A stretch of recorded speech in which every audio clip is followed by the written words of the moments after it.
¿Por qué, habiendo conseguido todo lo que queríamos, podemos llegar a sentirnos vacías algunas veces? Esta es la pregunta que escucho a diario en mi consultorio y la respuesta no es agotamiento.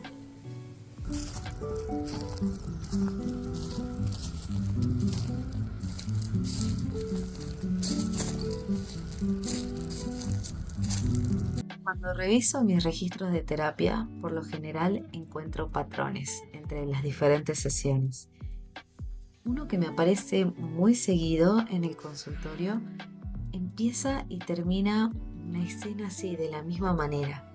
Primero una frase como no sé bien qué me pasa y después algo así como en teoría debería sentirme feliz, conseguí muchas de las cosas que quería, tendría yo que ser más agradecida, pero siento un vacío que no sé explicar, ¿no? Y automáticamente un vacío atribuido a hay algo malo en mí, algo está fallando. Y lo curioso es que no importa tanto la edad, si esta mujer tiene 30, 40 o 50, si tiene familia, si tiene hijos, si tiene una carrera profesional exitosa, no importa tanto el contexto. Eso es lo que me parece interesante. Durante mucho tiempo pensé que tenía que ver con el agotamiento del estrés diario, de las rutinas muy estructuradas. Empecé a notar algo eh, como repetitivo, y es que la mayoría de estas mujeres no estaban viviendo una crisis porque hubieran fracasado en lo más mínimo. Estaban viviendo una crisis justamente porque habían tenido éxito, habían construido una vida exactamente como la que creían que querían, y sin embargo algo se sentía sin encajar. De todas formas tenían una sensación de vacío. Y aunque no todas las cosas de su vida andan perfectamente en general, digo, siempre hay ajustes, ¿no? Todo tiene partes buenas y partes malas. En general tenían que ver con la idea o el deseo que tenían de la vida que querían. Pero llega un momento de la vida en el que aparece esta paradoja fascinante, ¿no? De quiero algo más y algo que tenga más que ver conmigo, porque nos enseñaron a pensar que cuando logremos determinadas metas, automáticamente vamos a sentirnos plenas. Digo, nos enseñaron implícitamente como a través de publicidades o de mensajes de admiración. Decía, no sé, cuando llegue ese trabajo seguro, esa pareja, ese reconocimiento o esa estabilidad, entonces por fin nos íbamos a sentir en paz. Pero, ¿qué pasa cuando todo eso llega y la paz no aparece?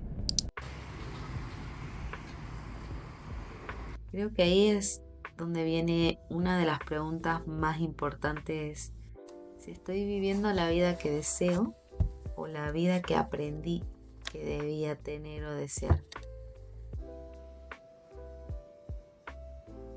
Es una pregunta que hacemos mucho en consulta. ¿Estás haciendo eso porque querés o porque sentís que debes? ¿Qué se juega de tu deseo en el 70% de las decisiones de tu vida y qué se juega desde el deber?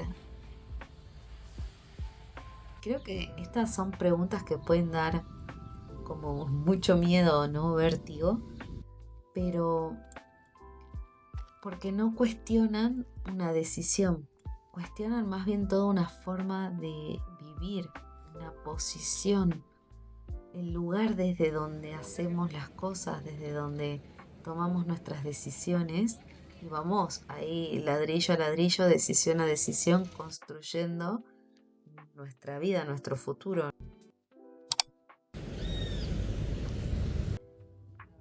Por lo tanto, empieza a ponerse sobre la mesa cosas que durante años parecían obvias, como ¿por qué elegí esta carrera? ¿Por qué me cuesta tanto decepcionar a los demás? ¿Por qué siento culpa cuando priorizo mis necesidades? ¿Por qué le doy tanta importancia a la opinión de otras personas en mi vida? ¿Y por qué a veces siento que necesito que aprueben mis decisiones antes de hacer algo? Son preguntas sumamente incómodas, pero también profundamente liberadoras. Y creo que es como esa sensación que te da la terapia de llorar todo y descubrir algo nuevo que por ahí no te gusta mucho, pasar todas las emociones y después de eso, alivio, así, liberación. Porque muchas veces descubrimos que el problema no tenía que ver con nuestra capacidad de decidir o con ser más o menos seguras.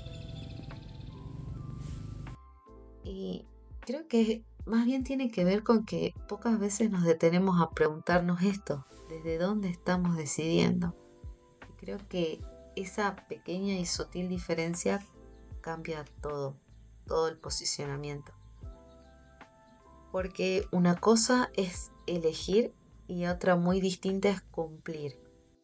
Una cosa es construir así una vida ladrillo a ladrillo, pieza por pieza, y otra muy diferente es sostener un personaje que aprendió a hacer todo correctamente. Porque muchas veces si no nos cuestionamos, si no contrastamos los mandatos, puede que caigamos en el sesgo de lo que pasa en nuestras familias, cómo se hacen las cosas en nuestro entorno, lo que debería ser según lo que se espera de mí, de manera súper inconsciente porque la mayoría de nuestras decisiones están en ese lugar. Por eso es importante cuestionarnos. Y no estoy diciendo con esto que todo lo que aprendimos esté mal, en lo más mínimo, ni que haya que romper con cada expectativa. Creo que crecer consiste en poder aceptar e integrar toda la experiencia, en no rechazar todo lo heredado, pero sí en poder cuestionarnos qué de eso nos representa y queda con nosotros y qué ya no. Creo que hablamos de madurez psicológica cuando no vivimos reaccionando ni obedeciendo, sino teniendo negociaciones internas con nosotras mismas y con todas nuestras partes, ¿no? Cuando nos conocemos profundamente para eso. Y creo que ahí es donde podemos construir una relación tan cercana con nosotras que nuestras decisiones puedan parecerse un poco más a quienes somos hoy, ¿no? A quienes queremos construir en realidad. Bueno, yo creo que es una conversación que vale la pena tener porque tal vez esa sensación de vacío que tantas personas interpretan como crisis no sea el final de nada, tal vez sea el comienzo de una pregunta mucho más honesta. ¿Quién soy yo cuando dejo de vivir para cumplir expectativas? Aunque lo haga de manera inconsciente. Ese es el punto, ¿no? Cuestionarnos. Ahora, en el próximo video quiero invitarte a profundizar en exactamente cuáles son esas expectativas invisibles que existen en nuestro psiquismo y que no siempre podemos ver. Estos mandatos que muchas veces heredamos, no cuestionamos y que sin darnos cuenta terminan tomando decisiones por nosotras. Porque creo que recuperar la autoridad interna no empieza encontrando todas las respuestas. Empieza animándonos a hacernos las preguntas correctas y sostener la incomodidad que significa un cambio de paradigma. Nos vemos en el próximo capítulo. Muchas gracias por llegar hasta aquí.